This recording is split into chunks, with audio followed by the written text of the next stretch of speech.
सर्वप्रथम मैं अपने साथ के कोली समाज के बंधुओं को नमस्कार कहना चाहता हूँ। नमो बुद्धाय, जय भीम कहना चाहता हूँ। आज हम अपने इतिहास को पढ़ने के काबिल हुए हैं, तो इसी श्रेणी में मैं अपने साथ के कोली समाज के इतिहास को, जो मैंने कुछ बहुत सारी बुक्स पढ़ी हैं, उसका निष्कर्ष आपके सामने प्रस्तुत करना चाहता हूं।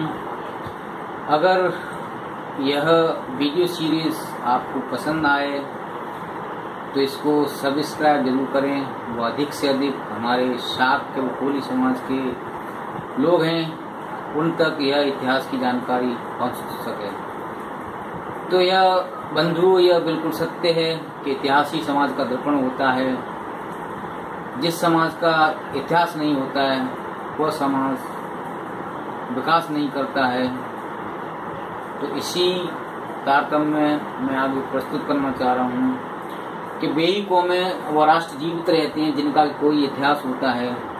इतिहास ही ऐसी विषय वस्तु होती है जिसे पढ़कर हमारी आने वाली पीढ़ी पूर्व हमारे भूतकाल में झांककर हमारे पूर्वजों के द्वारा किए गए सत्कर्मों या सत्य कार्यों या सम्यक कार्यों का अनुसरण करके अपना मार्ग सम्यक कार्यों के लिए चुनते हैं। इतिहास दर्शाता है कि हमारे समाज के किन किन महापुरुषों या हमारे समाज के पूर्वजों ने कौन कौन से सम्यक कार्य किए थे, जिससे हमारी आगे आने वाली पीढ़ी उनका अनुसरण करके एक आदर्श समाज की स्थापना में अपना बहुमूल्य योगदान दे सके। यही प्रेरणा लेकर अगर समाज का हर व्यक्ति आगे चले तो निश्चित ही एक आदर्श समाज की कल्पना की जा सकती है। मैक्स मूलर साहब, जो एक प्रसिद्ध समाजशास्त्री से इतिहासकार थे, उनका भी कहना यह था कि हम इतिहास को क्यों पढ़ना चाहते हैं, इतिहास का हमारे जीवन में क्या योगदान है। वह इसलिए कि आज समाज ने जो उन्नति की है वह कैसे की है, उसके पीछे किन किन महापुरुषों का योगदान था।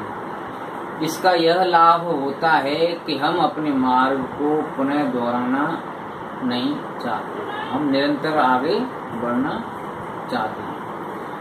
इतिहास की यही विशेषता होती है कि यह हमें समाज और पूर्वजों के प्राचीनतम स्वरूप की सटीक व सम्यक जानकारी प्रस्तुत करता है। महान समाजशास्त्री अरस्तु साहब का भी यही कहना था कि जो व्यक्ति समाज में नहीं रहता है वह या तो पशु है या देवता है।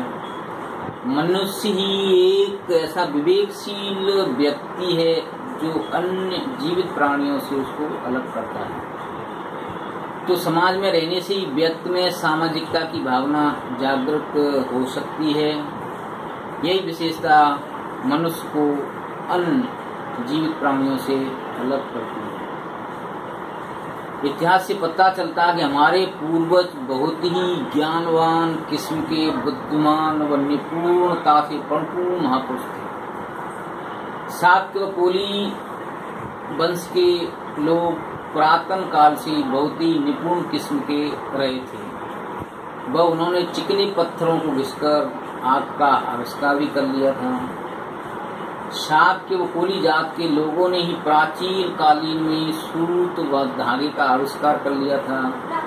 जो आज हम तन ढकते हैं, जो कपड़े बनते हैं, वो हमारे पूर्वजों ने आज से कई हजार साल पहले उसका आविष्कार कर लिया था। यह भी आपको विदित है कि वस्त्र बुनने का काम सबसे पहले हमारे पूर्वजों ने किया था। और एक बात मैं बताना चाहता हूँ कि हमारे ही पूर्वजों ने नाव व नौकाओं का एवं छोटी छोटी लकड़ी के जहाजों का निर्माण भी किया था, जिसका जीता जाता उदाहरण आज हम महाराष्ट्र में समुद्र के किनारे देख सकते हैं। कि जितने भी समुद्र के किनारे जो मछली पकड़ते हैं महाराष्ट्र में, वे लोग सभी कोली जात से ही संबंध रखते हैं। वो आज भी उनका व्यवसाय प्राचीन काल से आज तक निरंतर जारी है। इसी विशेषता के कारण हमारे ही पूर्वजों को, मतलब शाक्य या कोली वंश के पूर्वजों को ही सागर पुत्र कहा जाता है। भारत के इतिहास को अगर खंगोला जाए तो शाक्य और कोली वंश के राजाओं का, महाराजाओं का इतिहास एक बहुत ही गौरवपूर्ण है, जो भारतीय इतिहास में एक विशेष स्थान रखता है, जिसकी व्यापकता भारत में ही नहीं बल्कि विश्व के आज भी लगभग 80 देशों से अधिक देशों में यह दृष्टिगोचर होता है।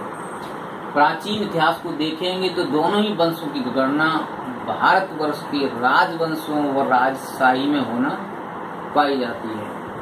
तथागत गौतम बुद्ध के समय तो संपूर्ण भारत बौद्धमय की परंपरा का पोषक था।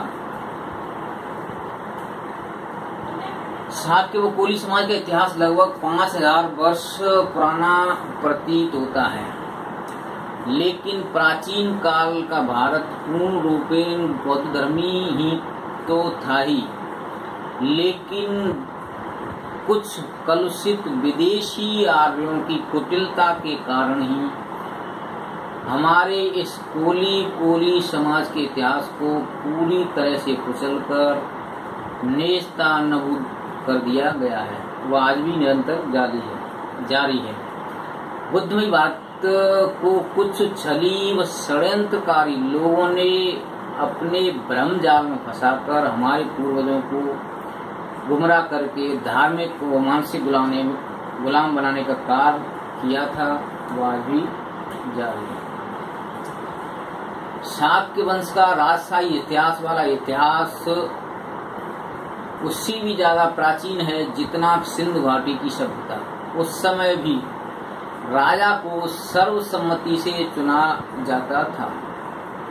जो राजा सर्वसम्मति से चुना जाता था उसको महासम्मत कहा जाता था। महासम्मत ने ही कोटल नगर राज्य की स्थापना की थी। वह कोटल नगर के राजा, उन्होंने ही मोहनजोदड़ो नगर की स्थापना की थी। वे ही राजा सिंधु घाटी की सभ्यता के जनक भी माने जाते हैं। यह बात तथागत गौतम बुद्ध से लगभग 2000 वर्ष पूर्व इसको आंका जाता है, जिसका वर्णन डॉक्टर आर.एन. मेहता साहब हैं, जिन्होंने बुद्धिस्ट इंडिया नामक किताब लिखी थी। उसमें भली बात इसका वर्णन किया गया है।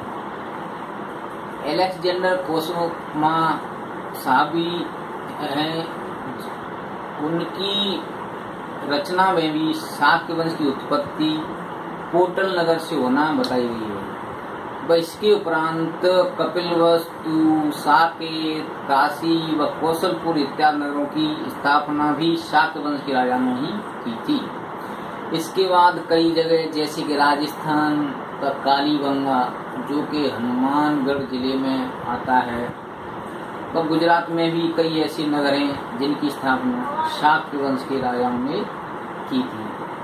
संपूर्ण भारतवर्ष के कई इलाके हैं, वो कई राज्यों में फैले हैं, जहाँ पर शाक्य व कोली राजाओं का शासन हुआ करता था। इतिहास के अनुसार प्राचीन काल के तथागत गौतम बुद्ध के पूर्व लगभग 52 राजवंशों का इतिहास में उल्लेख है कि उन्होंने इस भारत भूमि पर अपना शासन बड़ी भली भांति से चलाया। तो बंधु, आदरणीय सम्मानीय कोली शाक्य वंश के महापुरुषों से निवेदन है कि यह जानकारी अभी मैं पार्ट 1 इसको प्रस्तुत करने जा रहा हूँ। अगर आपको कोली व शाक्य वंश की इतिहास की जानकारी चाहिए तो मेरे इस वीडियो को लाइक करें व सब्सक्राइब जरूर करें। जिससे अभी मैं पार्ट 2 भी प्रस्तुत करूंगा कुछ दिनों बाद, तो सबसे पहले आप तक पहुंच सके इसलिए निवेदन है कि मेरा इतिहास का जो निष्कर्ष है मैं प्रस्तुत करता रहूँगा। सभी को नमो बुद्धाय, जय भीम, जय भारत।